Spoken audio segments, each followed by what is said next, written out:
أعوذ بالله السميع العليم من الشيطان الرجيم بسم الله الرحمن الرحيم والصلاة والسلام على أسعد النبيين وأشرف المرسلين نبينا محمد وعلى آله وصحبه أجمعين وبعد السلام عليكم ورحمة الله وبركاته. Barkanmu da warhaka, barkanmu da sake saduwa a cikin wannan shiri da muke kawowa na inganta rayuwa da lafiya. Shiri ne wanda wannan kafa ta mu take kawowa ta Al-Mabruk TV. Bayanai sun gabata akan abubuwa ko lalurori na jama'a yadda yake kama su da yadda za su kauce mishi. Muna ci gaba da ƙara jan kunne akan mutane su kula da gangan jikinsu. Kamar yadda idan sun yi tuntuɓe za su ji zafi, so ya kamata duk abin da suka ci ya shiga cikin cikinsu su gane cewa wannan abin ya yi daidai da ainihin abin da cikinsu yake so ko kuma abin da cikinsa baya so. So a yau za mu yi magana akan abin da ya shafi basir ne. So da yawa mutane kan yi kuka da basir. So idan aka tambaye wani aka ce mishi yaya menene ake nufi da basir, sai ya ce ai yawan zama ne. Ba mamaki shi tela ne ko kuma a'a direba ne ko kuma yana aikin wani ofis ne, haka yawan zama shi ya janyo mishi wannan basir din, kuma ba dalili bane, ba kuma shi bane ba gaskiya. Basir yana da sababba guda biyu. Akwai sababi wanda yake na sanyi, akwai sababi wanda yake kuma na zafi. Amma gaba ɗayan shi basir din zafi ne. Me dalilin da yasa na ce zafi ne? A can baya akwai alamomi da na kawo da kuma yanayin yadda ake gane zafi da sanyi.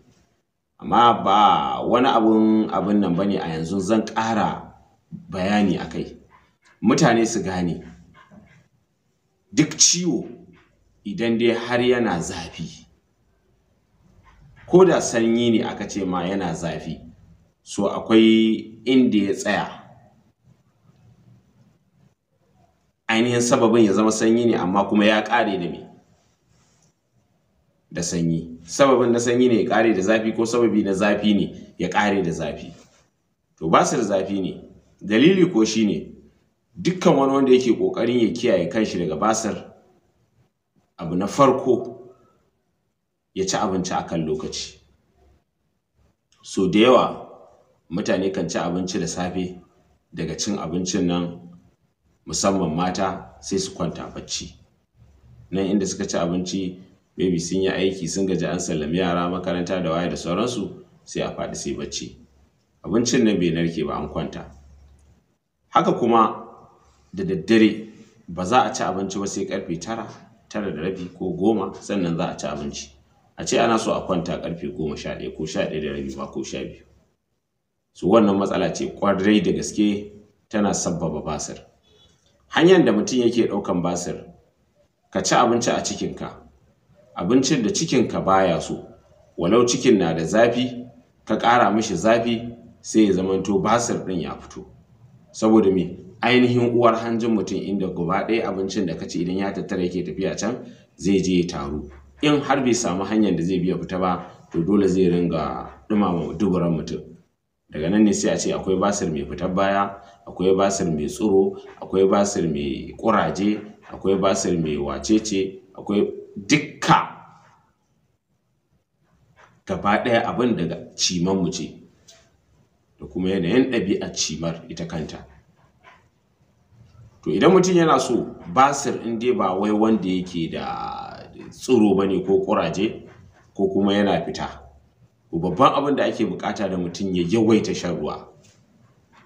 Ya yawaita shan ruwa, saboda wannan zafin na cikin mutum zai rage.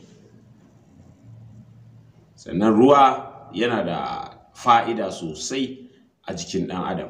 Idan har babu ruwa, abincin da ka ci ya tafi uwar hanji, bushewa zai yi. A madadin ya zamanto ya yi ruwa-ruwa ko kuma ya saki, a'a zai bushe. To duk inda mutum ya zo bayan gida, ko da ma ba basir ɗin yake da shi ba, a wannan lokacin dubura shi za ta iya tsagewa gaskiya. Saboda dubura tana da laushi, is a very sensitive area. Tana da ba ta son wani abu wanda yake mai ƙarfi ko mai kaushi ko mai waye da sauransu. To wannan shi ne. Me za mu yi amfani da shi? Basir akwai wanda yake ƙulla ciki, akwai kuma wanda yake kwance ciki. Idan har ya zamanto zafinsa ya haɗu da wani abu wanda mutum ya ci na guba ya gurɓata mai ciki, ya kwance mai ciki, to lallai zai iya sa gudawa. Idan har mai gudawa ne, za a samu sassaƙen ɓaure, garin sassaƙen ɓaure, tin kenan, garin tin za a samu cokali ɗaya. Idan har yana kwance ciki yana sa zawo, a sha shi da koko, cokali ɗaya da koko babu suga. Idan kuma yana ƙulla ciki ne, cushe ciki yake yi bai bari a bayan gida, to za a samu nono kindirmo, a samu cokali ɗaya babba, a juye a ciki, a juya sai a sha. Safe da yamma, safe da yamma, safe da yamma.